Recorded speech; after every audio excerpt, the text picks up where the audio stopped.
Assalamualaikum warahmatullahi wabarakatuh.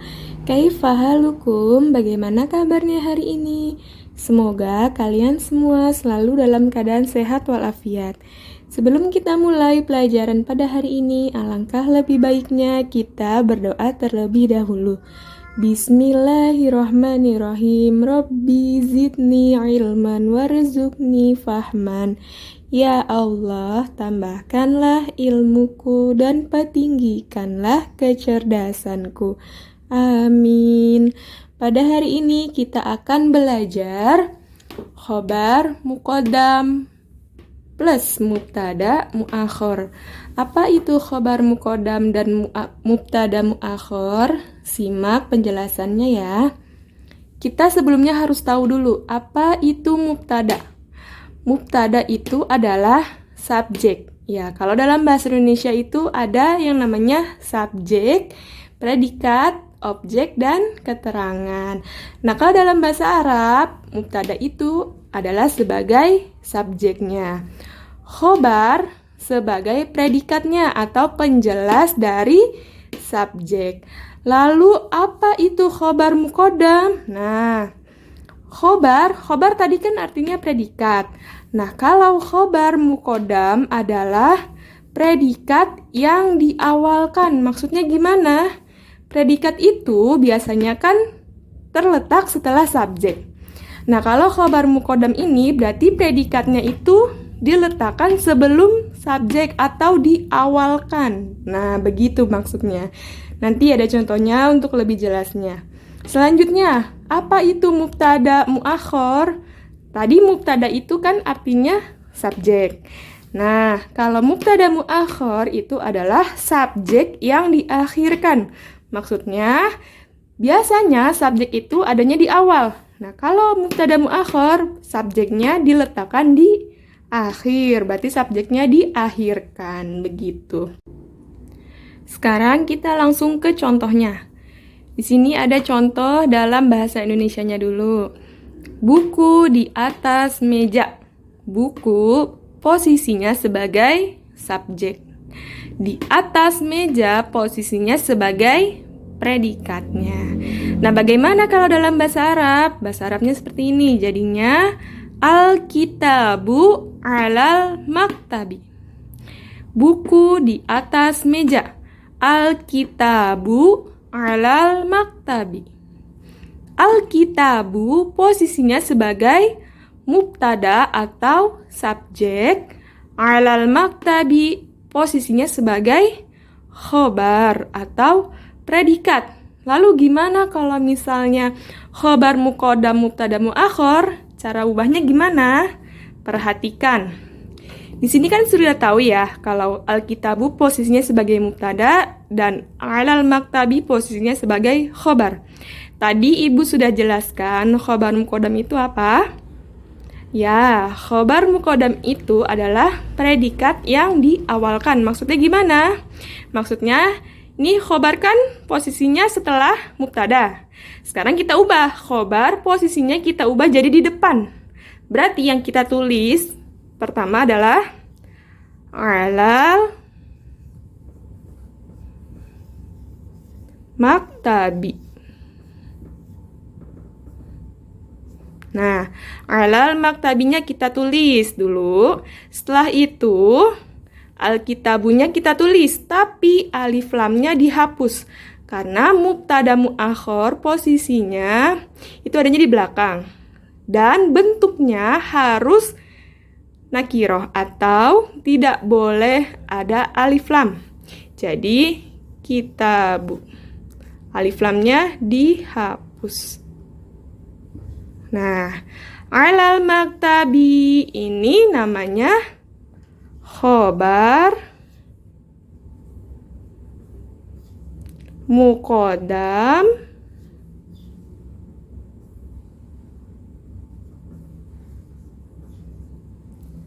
dan kitabu mubtada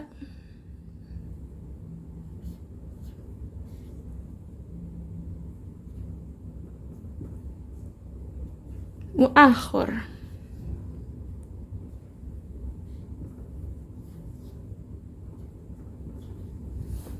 Ya, sudah paham gimana cara mengubahnya dari mubtada khobar menjadi khobar muqaddam, mubtada muakhir.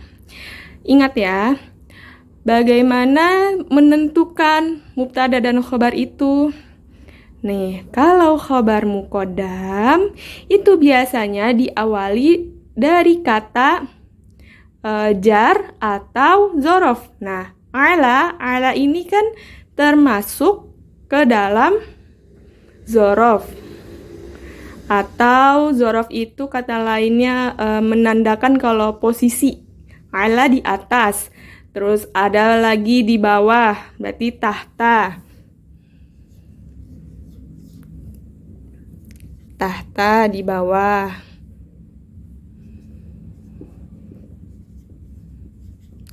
Lalu ada lagi di samping, janiba.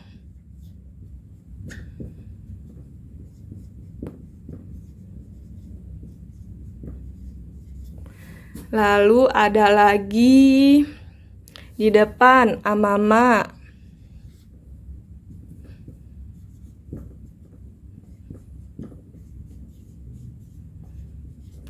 Lalu ada lagi di belakang, waro'a.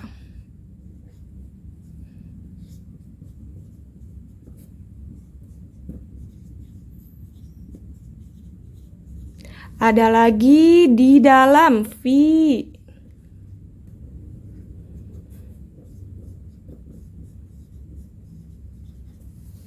Nah, ada banyak. Ada tahta, ada janiba, ada amama, ada waro'a, ada fi. Lalu ada lagi li, ada lagi misalnya. Pokoknya untuk menandakan kalau khobar muqaddam itu diawali dari kata ada ala, ada tahta, ada janiba, ada amama, waro'a, fi, li juga ada. Langsung aja kita contoh kedua. Kalau masih belum paham, sekarang kita contoh yang kedua.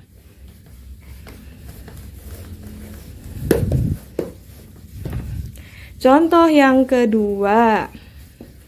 Kalau misalnya belum paham ya. Contohnya.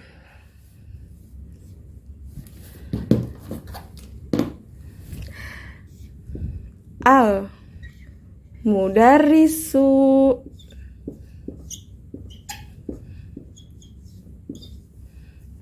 fil madrasati.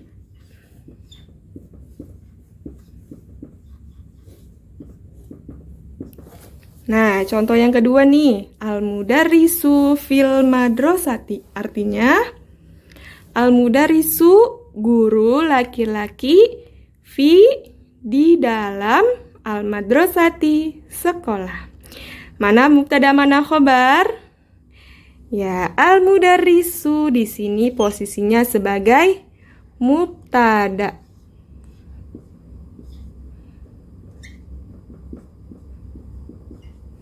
Atau dalam bahasa Indonesia disebutnya subjek.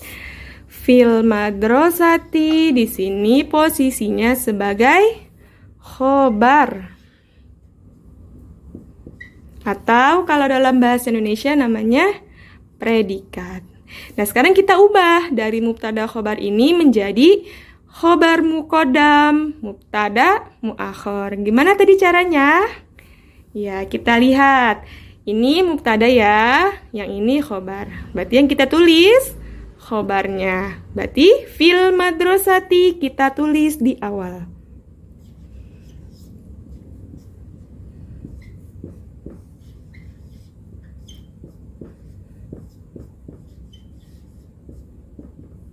Ya, sudah kita tulis. Sekarang kita tulis mubtadanya.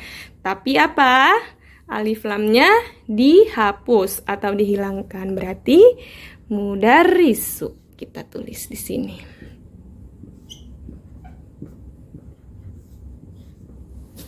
Ya, kita kasih posisinya. Fil madrasati di sini posisinya sebagai khobar muqaddam.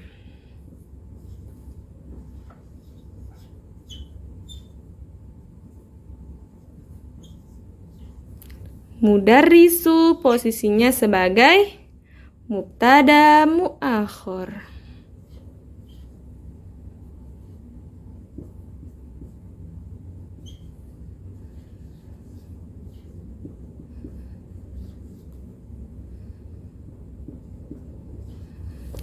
Ya, sampai sini paham? Insya Allah paham ya. Nah, untuk selanjutnya silahkan dicatat apa saja yang barusan Ibu jelaskan ke dalam buku tulis bahasa Arab masing-masing ya.